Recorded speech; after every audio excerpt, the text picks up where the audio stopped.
Hey everyone! So, when I started making fuzzy sock plushies, I knew nothing, literally nothing. Everything I know comes from watching other people on YouTube and my own experimentation. Even though that's a great way to learn, there are a lot of things that would have saved me a lot of time and supplies if I'd known when I was first starting out. So, today, I'm going to talk about the complete process from start to end of making a typical sock plushie, as well as a lot of other tips and tricks. Even if you're not a beginner, stick around, maybe you'll learn something new. I'm going to be making a part 2 about developing your own patterns, so if you're interested in seeing that sometime, be sure to subscribe. Let's start off with the ways sewing fuzzy socks can be different from sewing regular fabric. For example, since the fuzzy sock fabric is so loosely woven, it'll unravel as you're sewing if you cut out the pieces first, so you have to sew your shapes, then cut them. Also, always tie several knots in your thread, more if you're using a thinner thread in a lower quality sock, and less if you're using a thicker thread in a higher quality sock. Oh, and also, be aware, they shed like crazy. As soon as you cut your first sock, you'll be finding little bits of fuzz everywhere. Next, let's go through the materials you'll be using. First, of course, are the fuzzy socks. Make sure they're just plain run-of-the-mill socks. Don't buy the ones with the grips on the bottom. Better quality socks make for softer, fluffier plushies, but feel free to use whatever ones you have on hand. I'll link my favorite pack to use in the description. They have nice pastel colors and they're a joy to work with. Next, you'll need a needle and thread. I find that thicker thread is better because the fabric is so loosely woven, but it doesn't really matter that much. You may also find that pins can be useful because they can be used to prevent the fabric from shifting around while you sew, and to mark out placement of the details. You'll also need a pair of fabric shears or sharp scissors to cut out your pieces. I use toy stuffing to stuff my plushies, but you could also use stuffing from an old pillow, yarn scraps, fuzzy sock scraps, or anything else that's soft and fluffy. If you're looking to needle felt the details on your plushies, you'll also need needle felting supplies. I'll talk more about the substitutions for this later on. You'll also need something for the eyes. Again, more on that later on.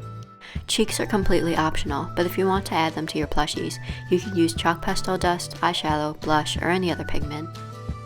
Next, I'm going to go through the steps that most fuzzy sock plushies follow and how to do each one. Be aware though, if the tutorial you're following tells you to do something other than what I'm saying, follow the tutorial, not me. I don't know anything about what you're making. But anyway, most of them start out with drawing some sort of outline to follow when you're sewing. It doesn't really matter what marker you use, but some of them can rub off onto your hand and get onto the exterior of the plush, so just be aware of that. Be sure to leave a space for turning the plush inside out unless the tutorial specifically tells you not to. Now you're going to want to sew around the outline you drew. I like to use the back stitch as opposed to a regular stitch because it's a lot stronger. One of the downsides of the fabric being so fluffy is that you can't see your stitches, and you have to rely on memory and feeling, so sometimes your stitches can get pretty large by accident. A trick I like to use to find where I last sewed is to tug gently on the thread and see where the fabric pulls. If you backstitch, then the integrity of the stitches won't be compromised when this happens. It takes a bit longer than a regular stitch, but trust me, it's a lot better than patching holes. To demonstrate how to do it, I'll be sewing on a piece of paper so that you can see what I'm doing. First, to thread your needle, cut a length of thread that's a bit shorter than your arm span. Thread one end through the eye of the needle, then bring the two ends together and tie several knots. Like I mentioned earlier, how many knots you tie is dependent on your thread and sock due to the loose weave of the fabric. To begin backstitching, pull the needle through the fabric. It doesn't really matter, but for the sake of this example, I'll enter through the bottom of the fabric. Next, insert the needle about half an inch over, entering through the top of the fabric and pulling it gently as shown.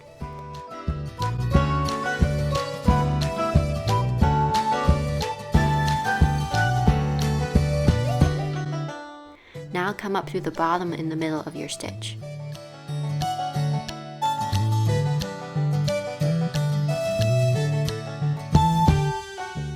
Go back down a quarter an inch away from your last stitch.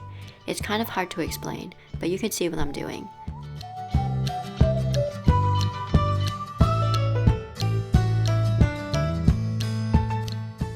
Repeat the process all the way around to wherever you need to stop.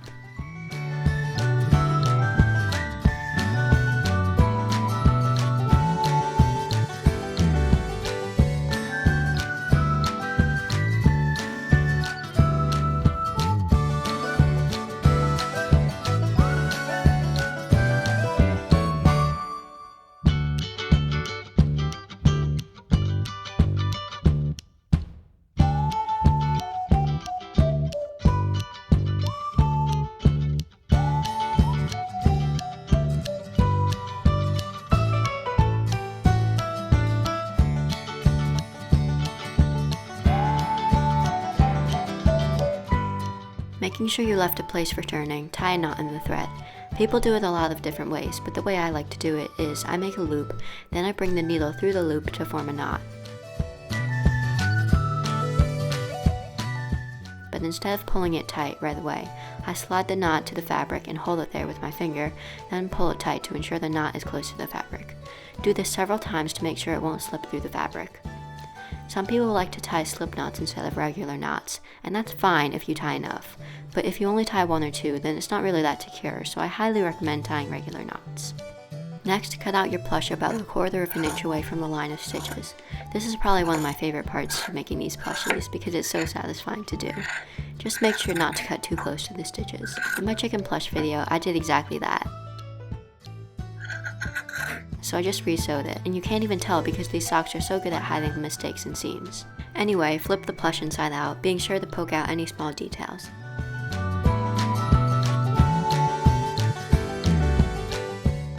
If there are any holes, turn it back inside out and sew them up with a back stitch. When you stuff your plush, be aware that stuffing matters. You could use it to make certain areas appear larger and smaller by adding different amounts of stuffing. With my bird plush, I even added a tail by just adding extra stuffing there. I like to stuff each part of my plush with a different ball of stuffing. For example, on this chicken plush, I'd take a small ball and stuff the head, and a larger ball to stuff the body. Take time at this stage to shape it into exactly how you want it, because it's going to be a lot harder later on once we close it. Now, depending on what you're making, the pattern may ask you to close the gap with a running stitch or with a whip stitch. Let's start with a running stitch.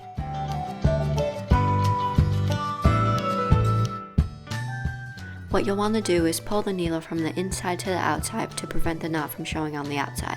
Then make a couple large stitches around the gap.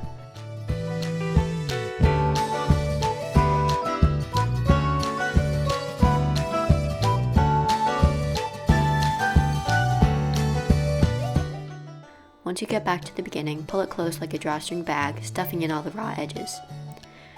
Then make a couple stitches over it to make sure it stays. If the pattern asks you to do a whip stitch, again, pull the needle from the inside of the gap to the outside.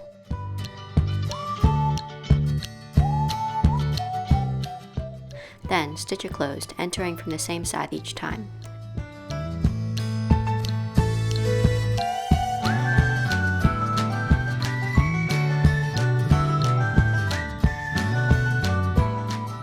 Once you're finished with both stitches, tie a couple of knots.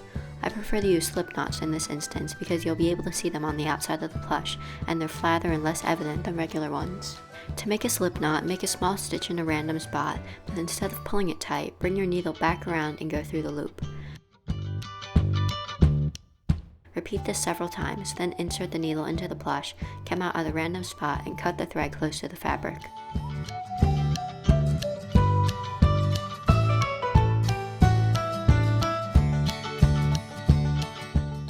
Other patterns, like my bird pattern, ask you to cut off the toe of the sock and close it with a running stitch.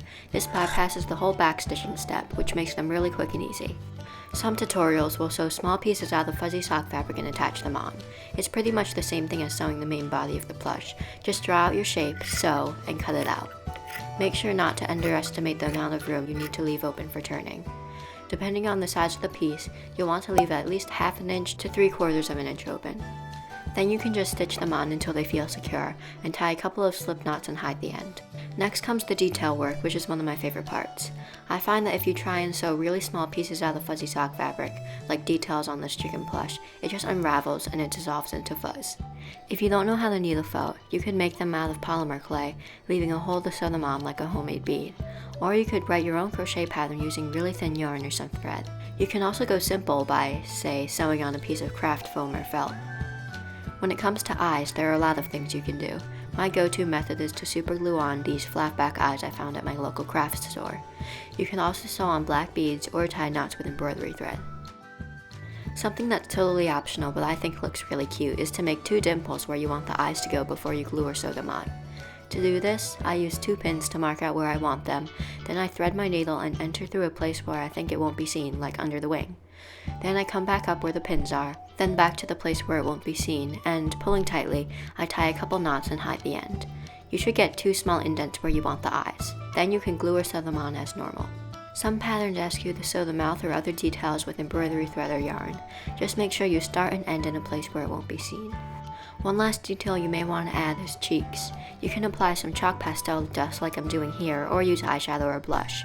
You can even color on your finger with a washable marker and gently dab on the ink. Just make sure you don't touch any other areas of the plush because it'll stick to everything. With that, your plush should be finished. Different tutorials may have more or less steps. Remember, this is just a guideline of what you should expect to see. I know this was just a lot of information, so to recap, here's a list of 12 important things that I mentioned in the video. Number 1. Some markers may rub off onto your hand when you draw your outline before you sew. They can get onto the exterior of the plush, so choose your marker carefully. Number 2. Fuzzy sock fabric is loosely woven. Tie several knots in the thread when you thread your needle. Number 3. When you're sewing, if you can't find where your last stitch was, tug gently on the thread and you should be able to see where the fabric pulls. Number 4. Always backstitch. Number 5. Regular knots are stronger than slip knots. When backstitching, use regular knots. Whenever the knot will be seen on the exterior of the plush, use slip knots.